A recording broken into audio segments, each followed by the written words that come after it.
Բարև ձեզ։ Հայաստանում տեղի է ունենում բառի բուն իմաստով սարսափելին։ Համենայն դեպս դժվար է գտնել ավելի մեղմ բնորոշում մի երևույթի, երբ հետապնդվում է մարդու հիշողությունը, երբ դրվում է մարդկանց հիշողությունը ջնջելու խնդիր։ Ու կապ չունի այդ խնդիրը դրվում է պետական ուղիղ հրահանգավորումով և ձևակերպումով, թե այսպես ասած շրջանցիկ անուղղակի տրամաբանությամբ։ Ակնառու է խնդրի առկայությունը և դրա հանդուգն ինքնավստահ և երբեմն նույնիսկ ցինիկ դրսևորումը։ Այս օրերին հանրային մեծ ուշադրության արժանացավ տեղեկատվությունը, թե ինչպես է անուշավան Տեր Ղևոնդյանի անվան երաժշտական դպրոցի տնօրենի ժամանակավոր պաշտոնակատարը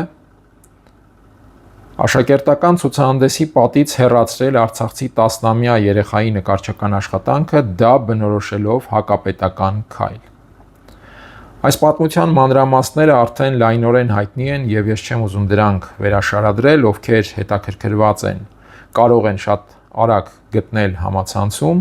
միայն շեշտեմ ուսուցչուհու պահվածքը, այդ աշակերտուհու անմիջական ուսուցչուհու պահվածքը, որը համառել և վերադարձրել է նկարչական աշխատանքը ցուցահանդես, և իհարկե նաև, ինչպես հայտնում է մամուլը, դուրս է գալիս, հեռանում է այդ դպրոցից, ասելով, որ ինքը չի կարող աշխատել մի դպրոցում, որտեղ այդպես կարող են վարվել աշակերտի նկարչական աշխատանքի հետ, այդպես կարող են վարվել աշակերտի հետ։ Այստեղ շատ կարևոր է այդ դիրքորոշում, այդ սկզբունքային, բարոյական, արժեհամակարգային, բարձր նշաձող պարունակող այդ դիրքորոշումը, հատկապես մեր այս ժամանակներում, երբ այդ հատկանիշները մեղմ ասած կարծես թե այդքան էլ պոպուլյար չեն և առավել ևս խրախուսելի չեն պետական մակարդակով։ Այս վարքագիծը պետք է օրինակելի լինի ոչ միայն պարզապես մանկավարժությամբ զբաղվող ցանկացած մարդու համար կամ զբաղվել պատրաստվող ցանկացած մարդու համար, այլ առհասարակ ցանկացած քաղաքացու։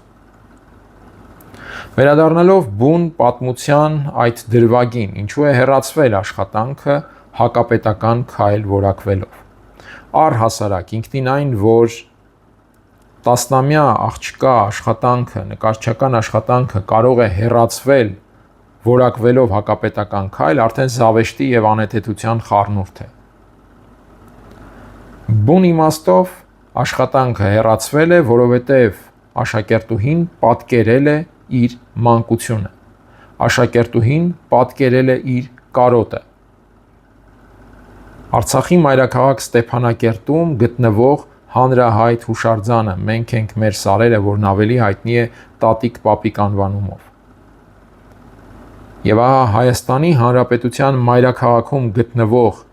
երաժշտական դպրոցի տնօրենի ժամանակավոր պաշտոնակատարը դե ֆակտո հետապնդել է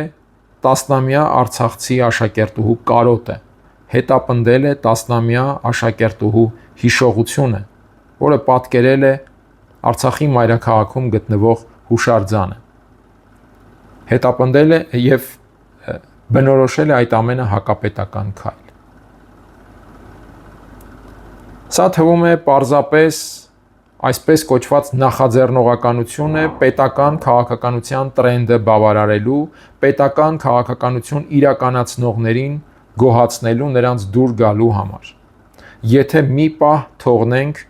ուղիղ, գուցե ոչ ֆորմալ, բայց ուղիղ հանձնարարականի առկայությունը։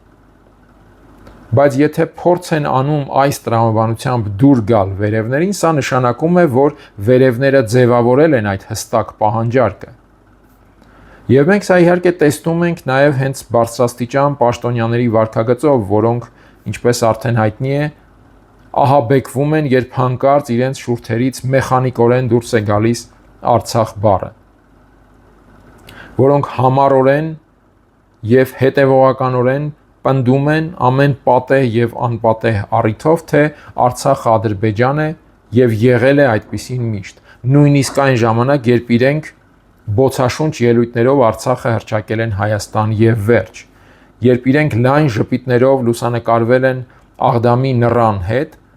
և մակագրել, որ Աղդամը իրենց հայրենիքն է։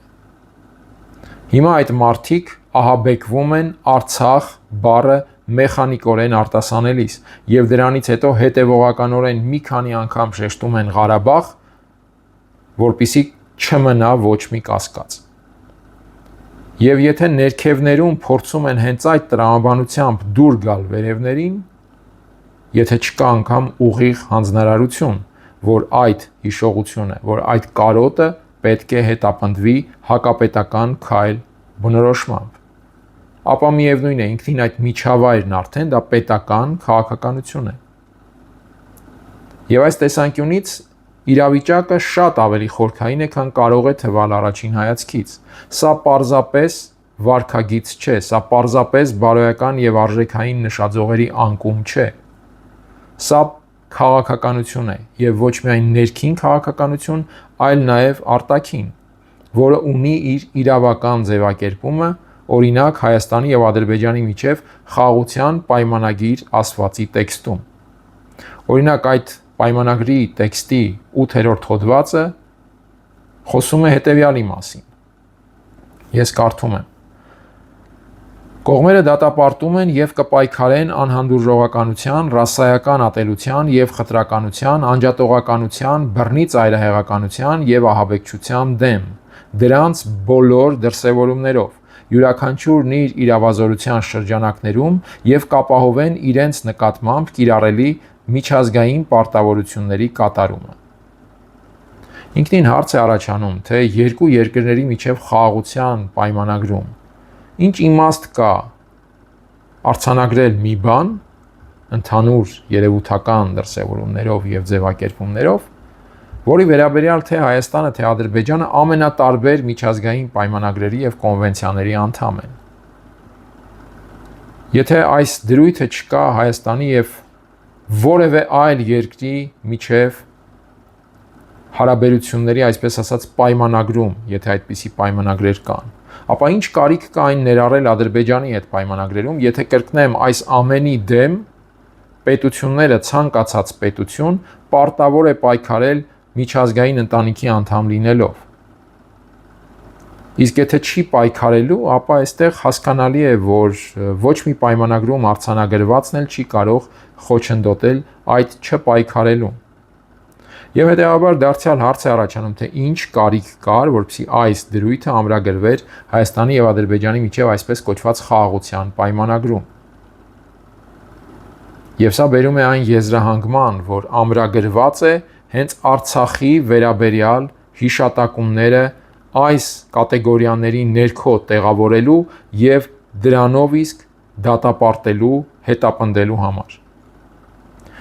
Հայաստանի եւ Ադրբեջանի միջև խաղաղության պայմանագիր ասվածի տեքստի հենց այս դրույթը լինելու է գործիք Ադրբեջանի ձեռքին, որով Հայաստանից պահանջվելու է Արցախի վերաբերյալ ցանկացած հիշատակման դատապարտում եւ հետապնդում։ Իսկ դա չանելը բնորոշվելու է որպես խաղաղության պայմանագրի խախտում։ Դրա համար է այս ամենը ներառված այդ պայմանագրում։ Ես ուզում եմ հիշեցնել, որ պայմանագրի տեքստը ներկայացրել է Ադրբեջանը, Հայաստանը ընդամենը համաձայնել կամ չի համաձայնել, կամ որոշ ժամանակ չի համաձայնել, հետո համաձայնել է այդ տեքստին։ Վերջին երկու դրույթին Երևանը, ինչպես հայտնի է, համաձայնեց 2025 թվականի գարնանը, որից հետո հայտարարվեց, որ խաղաղության պայմանագրի տեքստը համաձայնեցված է։ Սա է այս հոդվածի, այս բնորոշման, այս արձանագրման նպատակը՝ ստեղծել իրավական հիմք,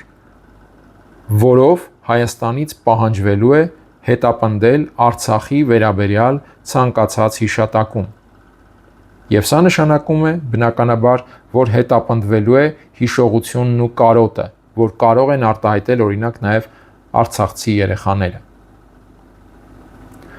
Այս իմաստով է, որ այն, ինչ տեղի է ունեցել կոնկրետ դրվագով, կոնկրետ պատմությամբ, կոնկրետ հանրային կրթական հաստատությունում,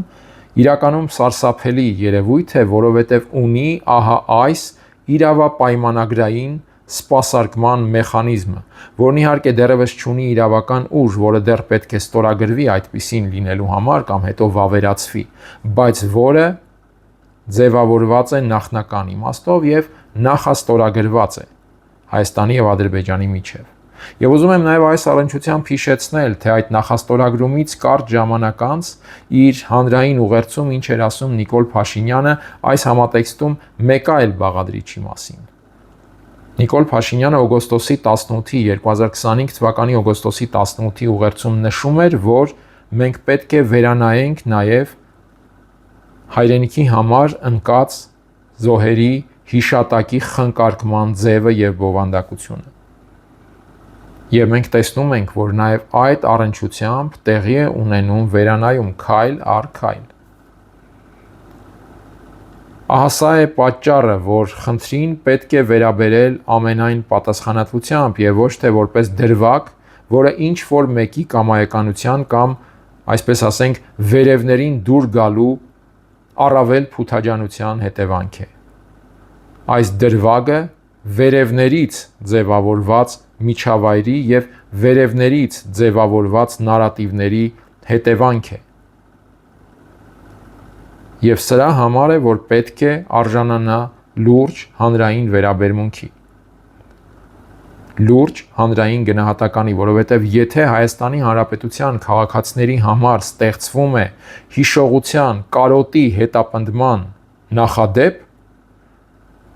ապա որևէ մեկը թող պատրանք չունենա, թե դա սահմանափակվելու է պարզապես Արցախին վերաբերող հարցերով։